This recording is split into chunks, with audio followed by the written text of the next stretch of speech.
I think the job of being a teacher is so rewarding in so many ways.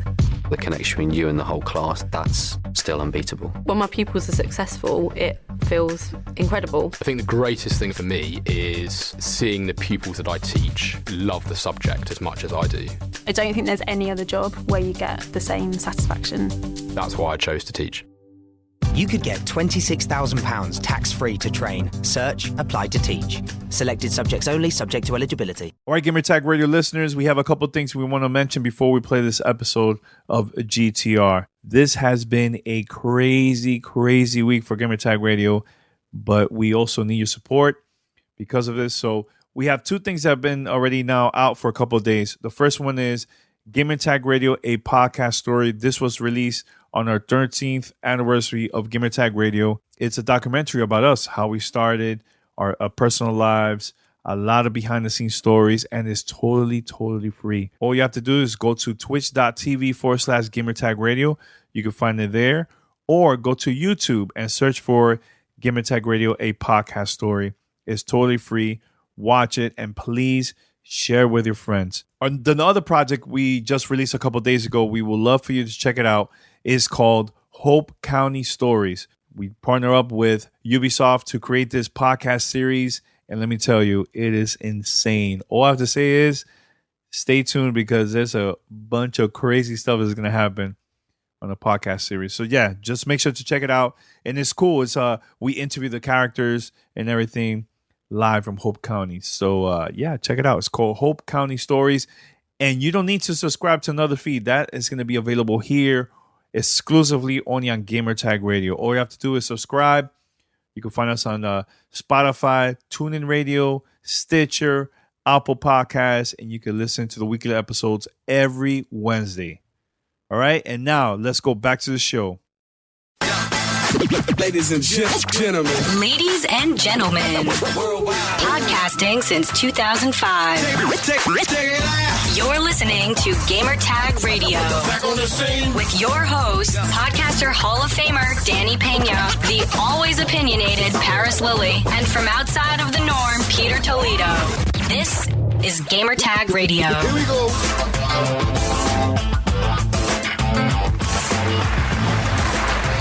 All right, welcome to Gamertag Radio, episode 740. This is your host, Danny, and joining me this week, we have Pete in the house. Pete, what's up, man? Yo. What's up, dude? Good. We just released the Hope County Stories podcast series. It just came out a couple of days ago. Very exciting about that. Cool little project. Hyped. Can't wait for the other episodes to come out every Wednesday. Check it out. Only here on Gamertag Radio. What you were going to say? No, Pete? I'm glad that it's finally out. I'm glad to see and hear all of the reactions from everybody else, whether it be people on our social, people in our Discord community. I'm just glad to see the reactions and the positive responses from everybody. That's basically been a surprise because this is so outside of the norm for us as a group. And I'm glad that as the dinosaurs of this medium, we're able to still come up with fresh, new, and exciting ways to entertain our audience, both young and old. So it was a lot of fun. Shout out to the good folks at Ubisoft for working with us, seeing the vision that we all had, working with us and allowing us to have access to the voice actors. Shout out to Martin Roach, aka Pastor Jerome Jeffries from Far Cry 5. That's it. Don't mention anything else. It's going to be a surprise. Going to. Oh, thanks for chopping me up, though. Appreciate it. Just in case. But yeah, Pete. So this episode we have a couple cool things. We have hands-on impressions of Far Cry 5. Yep. And also we have a couple interviews that we're going to play later on the show. So first thing first, head over to gamertagradio.com. Also, you can find us on different places. Go to Spotify, Apple Podcasts, Stitcher, TuneIn Radio, and other podcast directories. Make sure to spread the word about us. And it's we have a couple surprises later, man. So make sure to tune in only here on Gamertag Radio. So Pete, let's talk about Far Cry 5, man. We had some hands-on. not only single player but also co-op. So let's start with the single player of the game. How was your experience in Hope County? It was great seeing, like, finally getting into the game from the ground up. Every time that you and I or Parris have had a chance to put our hands on Far Cry, it's been somewhere further on in the game where you've already established your foothold as part of the resistance, where you've got the good guns, you have your partner's already established, you've got Boomer, and you've got Grace and all the other characters that are already part of your group that you can call up to go on runs with you. But this was from the beginning, right? So we finally got to see the beginning of the game, how it starts, how it brings you into the entire, going inside Eden's Gate, going into Hope County, and figuring out from the get, like, where the whole story starts. And that drew me in. I don't think there's been a Far Cry since 3 where it pulled you in like that. Like, 4 was cool because of the whole, Pagan Min knows your mom, and that's he's supposed to introduce you to, or bring you to where you're supposed to get her ashes so that you can follow the ritual and allow her soul to go off to heaven and stuff like that. But this one was so guttural, and it felt almost realistic. I knew I was in a video game situation, and I knew my life wasn't physically in danger. But the level of tension you experience going into this game is unlike a lot of others from recent memory. Like, this is, and especially with today's political climate, it's and I know I said clenching, which apparently has gotten a couple of giggles on Twitter. Shout out to those of you that like that. Those of you with 10-year-old mentalities like me. But yeah, it's almost concerning that, like, they were almost able to pinpoint where the United States would be from a video game perspective, and that whole analogy to how the United States is currently. But yeah, I was drawn in, and, like, time flew. Like, they were like, yeah, we want you to have like 4 hours of gameplay, blah. And, like, it felt short. But it was like, okay, we're ready for the next session. I'm like, no, I want to keep playing at my pace. Yeah. But yeah, without trying to give out too much stuff, I could, and it's hard to try to, separate this from every other game that, we get an opportunity to play early, but this has that potential. This has that long standing, and the story writing is just, it's spot on. It's so good. Like, it gets you invested. Top notch. It gets you so invested in the characters that you play, the people you meet, the citizens of Hope County. You want to help them because, the way that Joseph Seed and the rest of the project at Eden's Gate just scares people with the way they've essentially taken over Hope County. So yeah, it's so good. I can't wait to play more. Yeah, it's really good. I can't wait to play. It's really good. And the thing is, 2P, it's when I'm driving around or when I'm walking around the area, I'm always watching my back, because not only you have to worry about the people that are there, but also you have to worry about animals. Cause there's bears. There's I think there was like a wolf, I think, from far away. I think it was trying to attack one of our companions and stuff. So yeah, the game is so good. And I think the thing that shines the most out of everything in this game is the story. The story is so good, man. So good. But it just, like you were saying, it feels so real, right? Like the environment, the story, the radio, people driving, saying things, or trying to attack you if they see you. It's good. Well, one of the really enjoyed one of the key things that I liked the way they did this was, in most every other game, I can't think of another game that does it the way Far Cry 5 is doing it. Mm-hmm. When, like, you have to go on a fetch mission for intel or information, you go to a place and there's a person statically mapped to that place that you have to find, that is just sitting there waiting in eternity until you meet them so that they can talk to you and give you the information you need. That's not how Far Cry 5 is done. Like you literally have it. Not one person has all the information you need. It forces you to go around and interact with everybody. And it's basically like a giant create your own adventure game set in Montana. And it's a different mind state, and it's a different way of going into a game and getting immersed into everything around you. Like you said, like the wildlife in and of itself is just, it's insane. Like if you have a chance, there's going to be a video put out by Danny that has some co-op environments. And at one point, you hear me, Danny, look out. And there's a bear, just a bear attacking, rumbling down the side of a hill coming towards him. And it's like, only in Far Cry do you have something like that, where you not only have to worry about the bad, the protagonist of the game, and in this case, it's the project at Eden's Gate, but then you got to worry about badgers and wolves and foxes and wolverines and bears. It's similar to Primal and other Far Cry games. It's similar, but I feel like this one, I don't know what it is. It outshines the other ones, man, when it comes to that.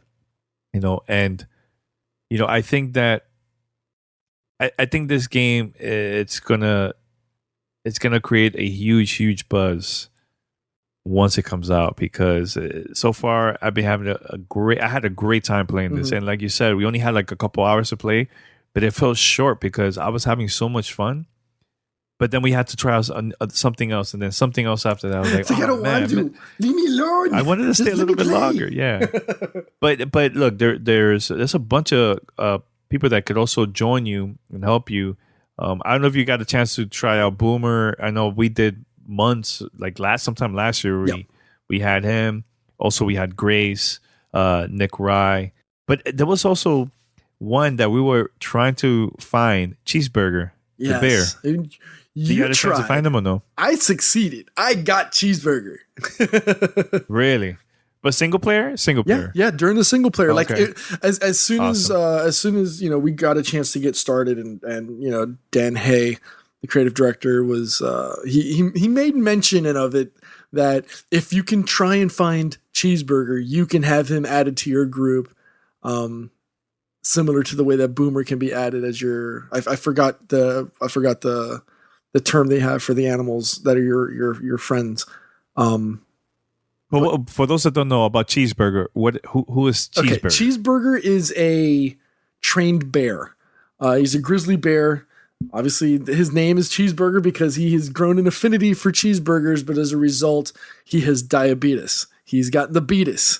And so he can only eat fish now. So his preferred method of food is salmon.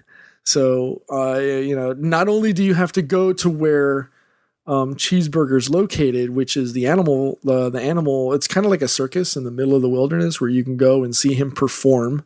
But you have to then free him. And the way to do it is you have to give him salmon. How do you get salmon? You have to go and do what my favorite activity is in Far Cry 5, the fishing. Fishing. Okay. So once you go to the compound, then you have to go and go fishing to get the food with which to give to Cheeseburger. And that whole thing, like going through all of those missions, those individual missions, culminates in you finally getting Cheeseburger as your animal for hire or whatever. And he's so cool, man, because he's so fat and lovable, but don't mess with Cheeseburger. Cheeseburger is legit, dude. He is a threat, and you do not want Cheeseburger on your bad side. So now my question to you, Pete: Boomer or Cheeseburger? Cheeseburger all day. Cheeseburger all day? Cheeseburger I don't know, man. Day. Boomer's pretty good too, man. With Boomer, he's a dog. And like at the end of the day, I mean, I'm a dog lover. I have a dog. But he's small. Like he's a dog-sized animal, right? What puts more fear in your eyes? You turn around and you see a 12 to 20 pound dog chasing after you, or a 500-pound grizzly bear chasing after you. That's all. That's all you have to say. And then when you have Cheeseburger on your side, and like you just let him loose, you don't have to do anything. He is so OP. It's filthy, but it's so cool because you could just let him loose, and it's just like, I'm just gonna let him kill everybody. I'm just gonna go around and just collect all the loots and just loot all the bodies and pick up all the ammos and weapons, and then just keep feeding him and making him happy and just protect him in case he gets out of hand or he gets out, he gets surrounded or whatever. So yeah, your job at that point is just to protect him and make sure he doesn't die. All right, but let's talk very quick about co-op. Yes. That was another session that we had too, and actually you could watch both single player and co-op. You could go to twitch.tv/Gamertag Radio, and you could watch our video there. And co-op was a very fun experience and funny too. But one thing that I noticed, because I was trying to figure out like why was it I couldn't really select a quest while we were playing. And we figure out it was because Pete was the host. So usually the host is the one that is going to select the quest from the game. That's what happened to us when we were playing this. I was confused, and I even watched the video because it was my point of view. And you could see me trying to talk to people, and the quest wasn't going on. I'm like, yo, why is it not getting active, man? Like, and then Pete clicked it. I'm like, oh, it's because of Pete. He's the host of the game. Great. But yeah, Pete, overall, I think that was a lot of fun too, man. Right? Co-op was a lot of fun.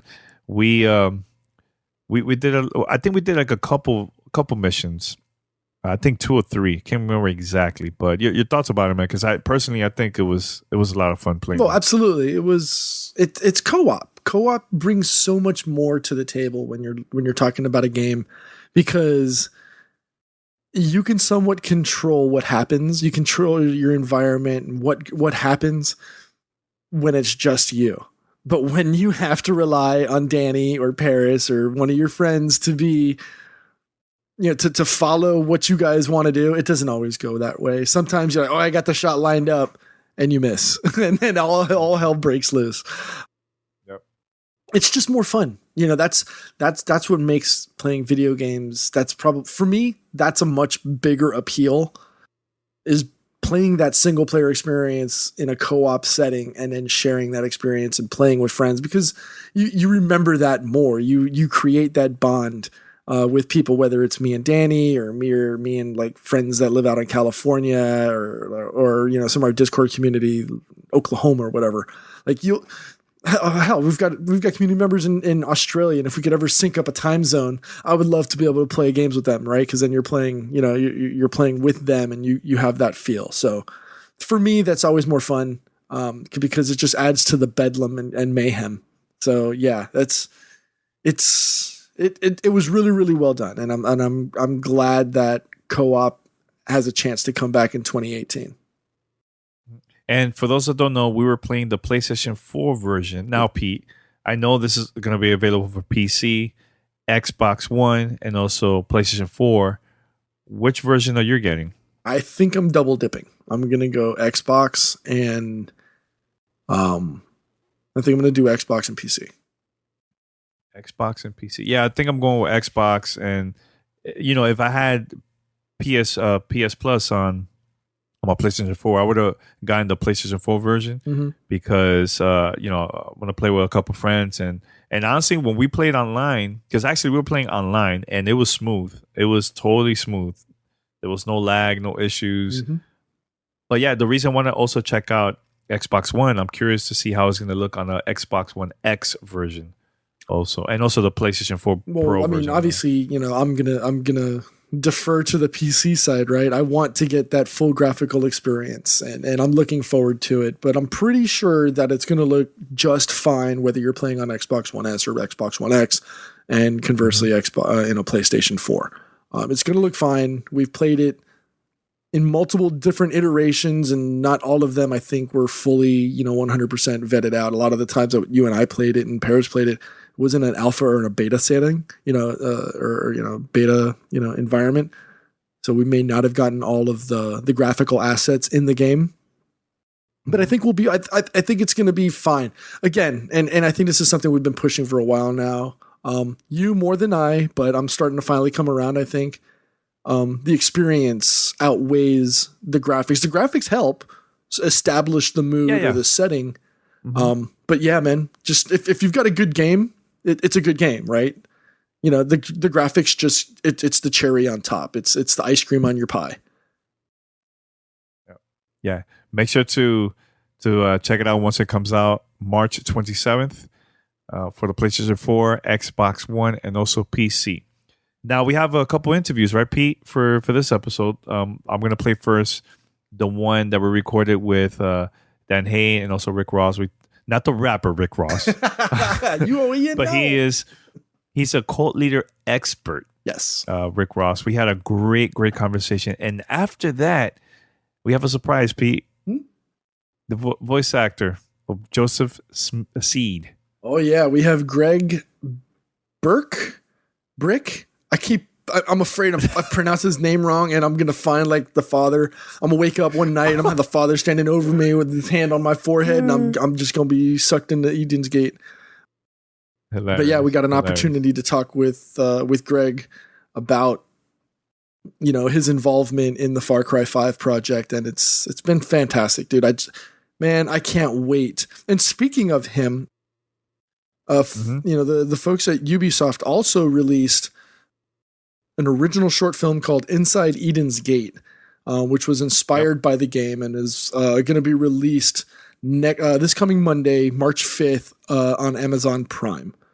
So the premise behind it is they basically have 3 vloggers find out rumors about the project at Eden's Gate, or Peggy as the locals like to call it, and they go to Hope County, following leads and talking to to people in the community, and they actually come face to face with Joseph Seed, and I'd say just watch it because it's not bad. I think it's like 15 minutes.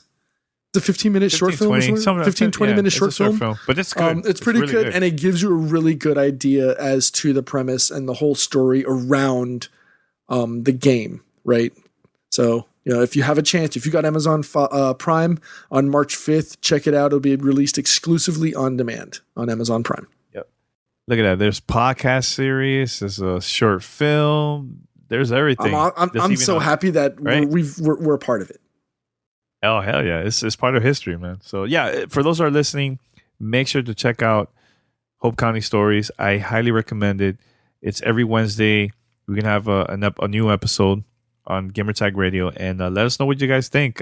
We've been working on this for a while now, so make sure to tune in every Wednesday. First of all, before we go to the next the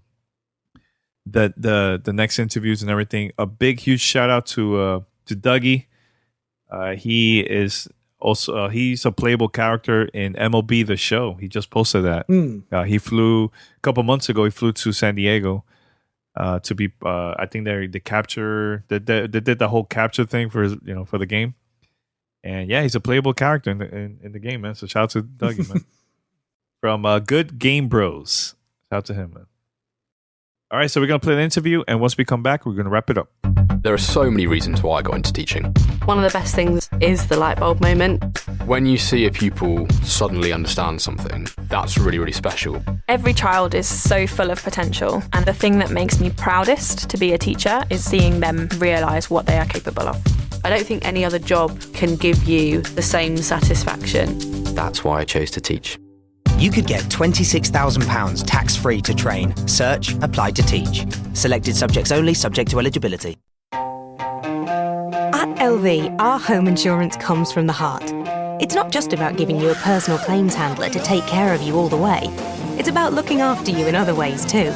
Like when you go direct to us, buy online and get a massive 25% discount.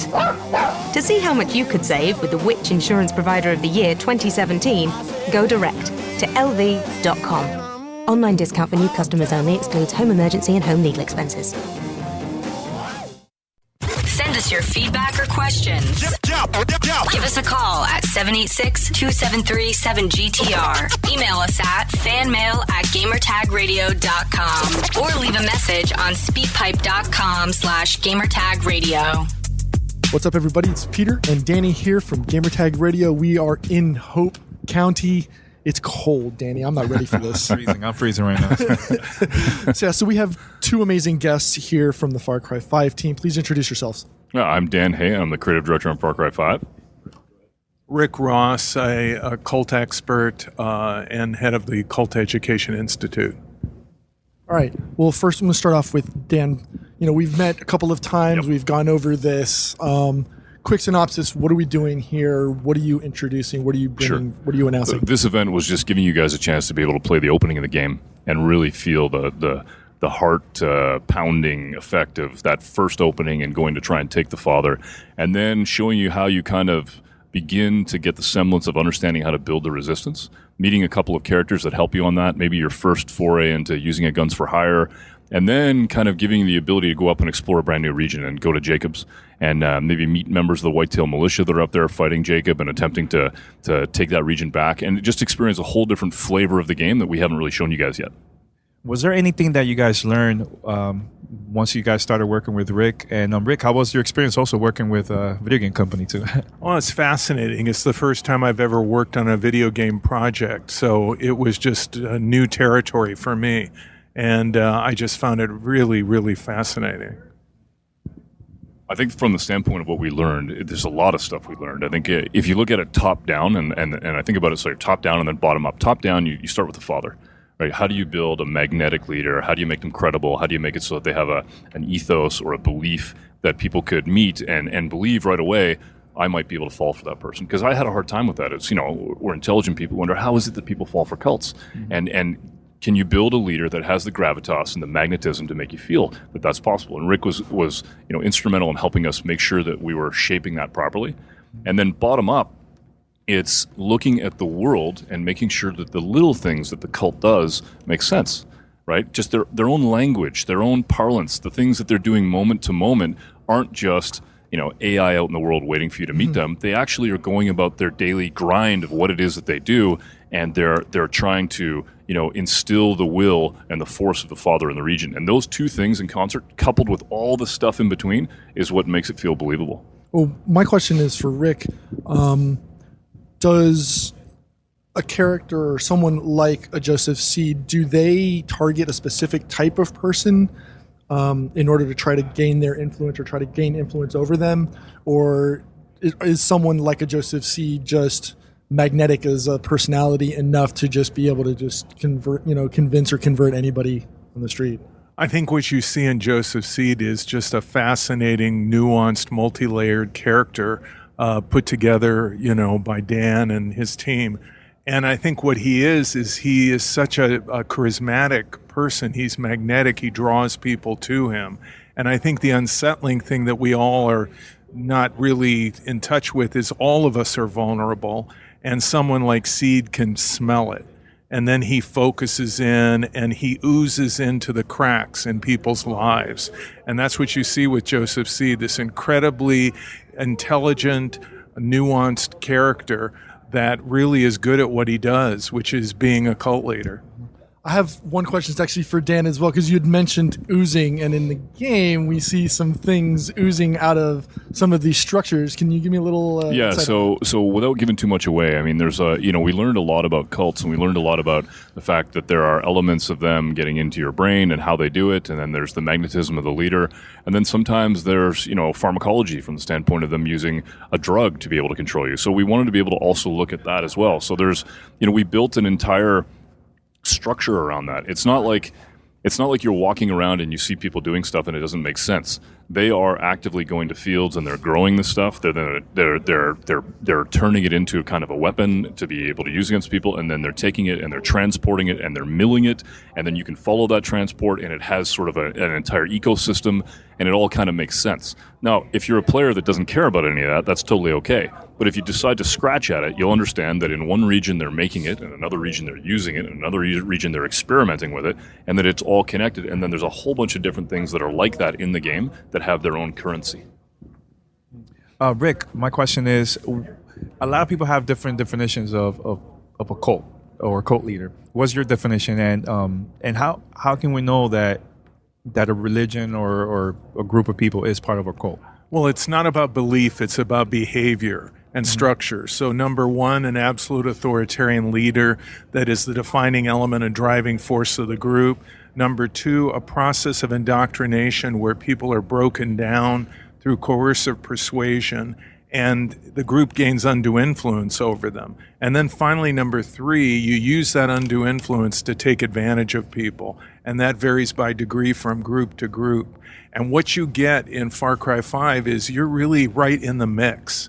And I have met cult leaders, but when you play the game, you actually get to meet people in a group and you get to interface with a cult leader, which I think is fascinating. And the crazy part too is a lot of them will do anything to protect the cult leader too. So, right? Well, they will die for the cult leader. And I mean, whatever the cult leader says is right. And whatever he says is wrong is wrong. And what you have in Joseph Seed is really this incredible composite character that is really kind of a scary guy because he really believes in what he's doing. And when cult leaders really believe in what they're doing, there is no limit. Is there a way, how can someone change from being part of a cult and get them out from a cult too? Is that going to be difficult to do that for a lot of people that are in it? That's what I've done for many years. I've done about 500 interventions. And the key is education. First, get the person out of the bubble, out of the environment, like the compound in Far Cry 5, and get them to a place where they can hear other voices and where they can have a real genuine discussion and interchange of ideas. And then they basically think their way out. So how much does religion play into that? Is that something that is a key factor in being able to develop a cult, or is it just easier to use religion as that tool to be able to start developing a cult?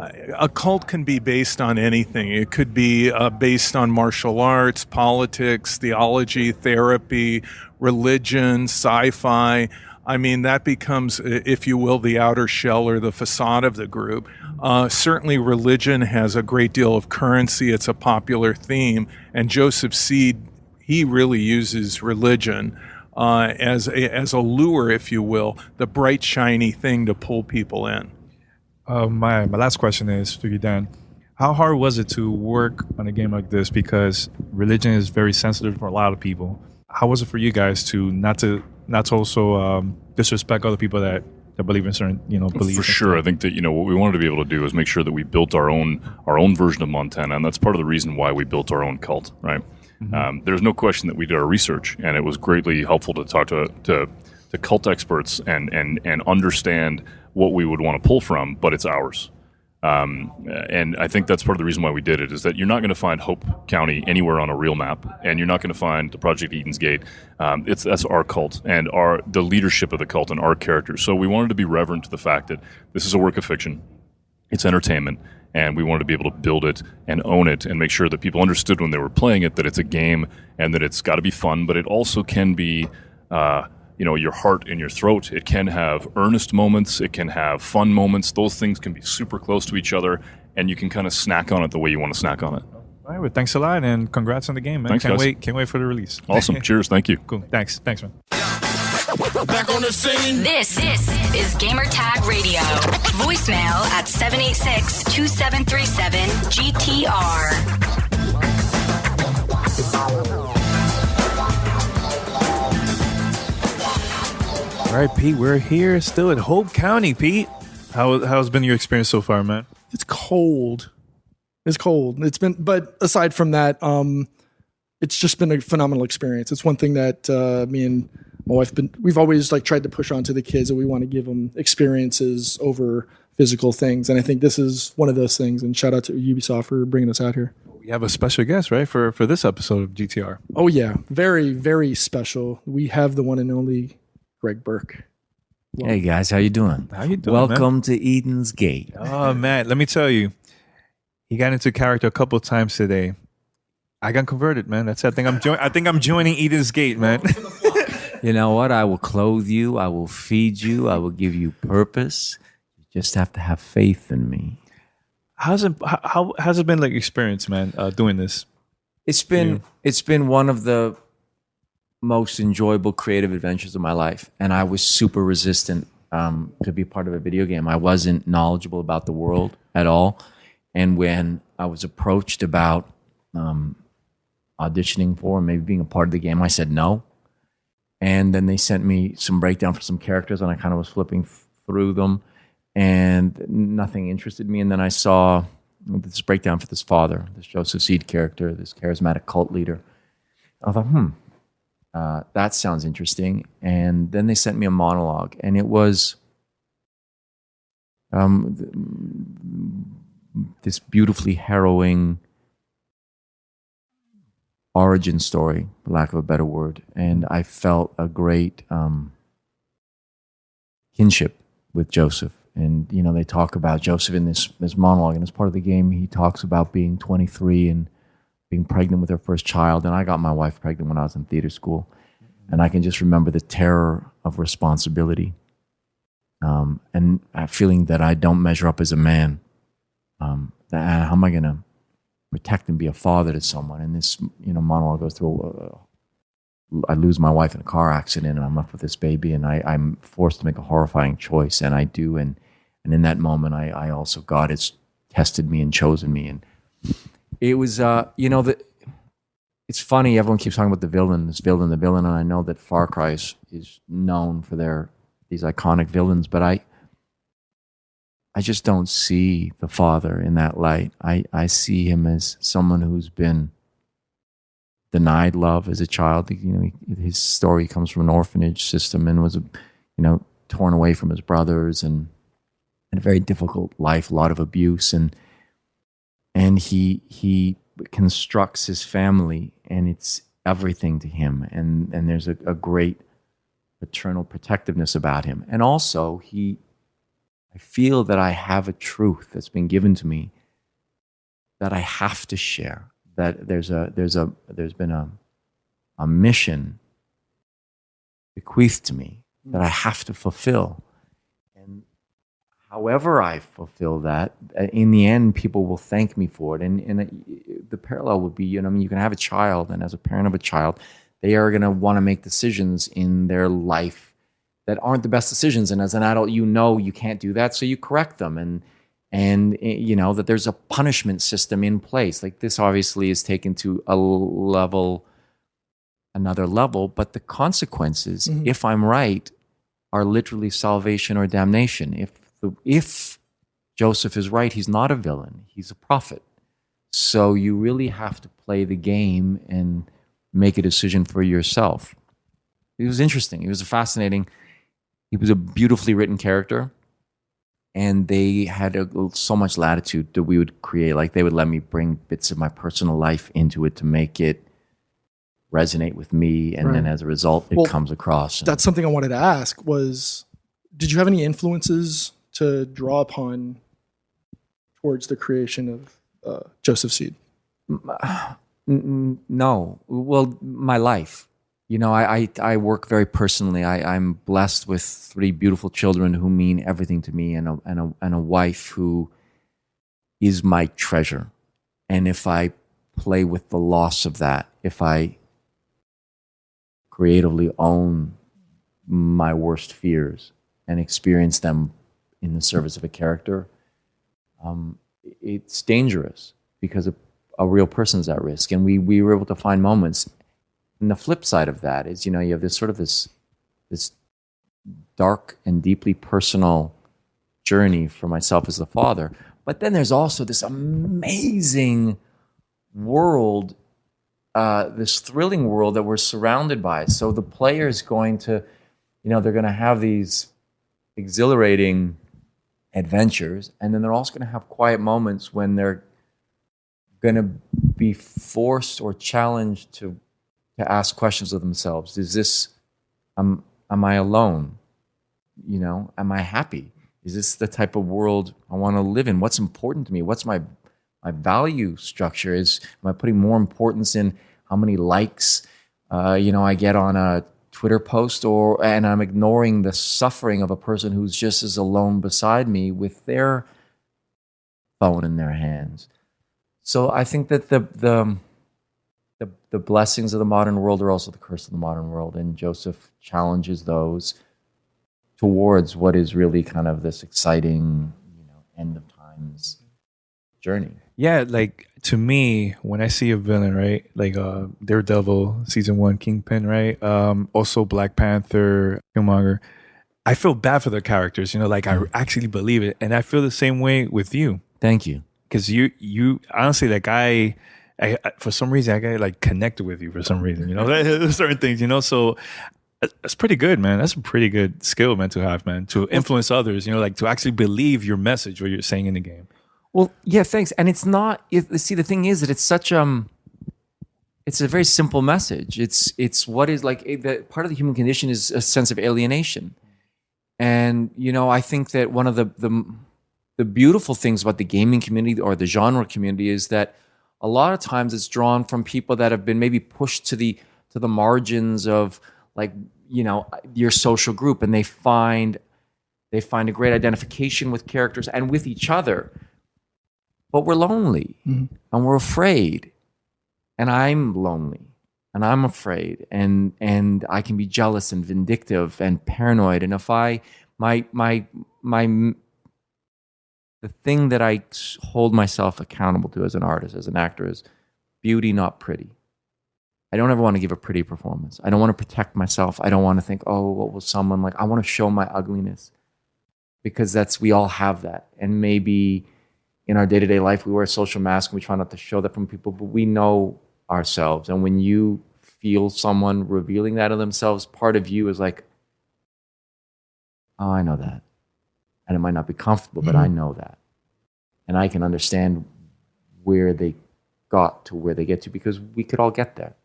Right? We could all be in that position. We're a series of rolls of the dice away from being the worst monster you can possibly imagine. And history bears that out time and time again. So what is something you'd like everyone to take away from Joseph Seed, the character, once they finish the campaign? I love that. Yeah, no, I think I want the player to truly know that he or she is loved, and that there is a place where they are accepted, and they have a choice to make with their lives. And you can confront me, you can make me your enemy, or you can become my family. And family, the strongest thing about family is that we're forced to accept each other as we are, because we're family. And for the thousands of years of human history, we lived in these little communities, little tribe and a little village, and everyone knew everyone else. And in order to survive, we had to accept each other. Like, we have to learn to live with each other. And now, cities, you can become anonymous. And now you literally have the world in your hand, and you can become completely anonymous. But as a result, we don't have to be as accountable. We don't have to be as authentic. And I want you, the player, to have to ask themselves, how authentic am I being as a person? How excited are you that the game is coming out in a couple of weeks, and that's it, man? Now people are actually going to play this game. Awesome. Finally. Awesome. I've been so excited about this because we shot it, and it was kind of like in fits and starts over a long period of time. And then I was fortunate, we shot a movie as well in Montana, which was a lot of fun and really was something I enjoyed. But I know what we've captured from a character point of view, and I also know how passionate and how talented that whole Ubisoft team is in creating in the gameplay and creating the world and the open world. And it's really daring the way they've deconstructed, the narrative, the idea of a narrative. And you have to live this game. It's a much more experiential version. They're not leading you down a story's path. It's like life. I mean, we're all going to hit certain tent posts or milestones. It's kind of a universal experience of a life. But within that, there's so many details. What the choices you make become your story. So it's not an easy game, I think, to judge or review as a whole, because each story is going to be so personal. Like, your living through the game is going to be very different than your living through the game. And I think it's brilliant because it doesn't manipulate, but it challenges you to become an author. It challenges. This is it. You are the collection of your choices in this game and in this life. So, and it's exciting. There's tons of cool shit to do. Awesome. Like, man. I don't do cool shit, but there's cool shit to be done. Yeah. No, I just want to say thanks, man. It's been a great time interviewing you, man. Thank you. I'm really happy you guys came out and supporting the game, and your listeners and followers and friends and family and blood relatives will all enjoy it. But thanks a lot. Awesome. Yeah. Cool. You're listening to Gamertag Radio. All right, so that was the interviews recorded during the event. Pete, that was a great vibe, right, from both Dan, Rick, and also now Greg. That was awesome interviews, I think. Yep. And that's it. Okay, so we're gonna wrap it up. And yeah, we'll be back next week for sure. Parris is gonna be joining us and everything too. So. For more information, head over to gamertagradio.com. If you want to listen to our podcast episodes and everything. And also you can find us on Apple Podcasts, Stitcher, Spotify, TuneIn Radio, and other podcast directories. And anything else, Pete? I think we're going to wrap it up. But make sure to go to twitch.tv/Gamertag Radio to check out our gameplay footage of Far Cry 5. Pete? No, just once again, shout out to the folks at Ubisoft. For giving us an opportunity to be a part of the overall story of and being able to see Far Cry 5 from its infancy and seeing the various iterations as they've been released, whether it was at E3 or seeing it at PAX and at various press junkets and events. It's been great to be a part of that whole thing, and again. It's been a joy to work with the voice, with Martin Roach for that first episode of Hope County Stories, and looking forward to see what the reaction is from the community moving forward. Yeah, it's gonna be good. Every Wednesdays. Yep. Yeah. So we're gonna be out, and thanks for everybody listening to this episode of Gamertag Radio. Until next time, we're out. Peace. Thanks for listening to Gamertag Radio. Be sure to like us on Facebook and follow us on Twitter.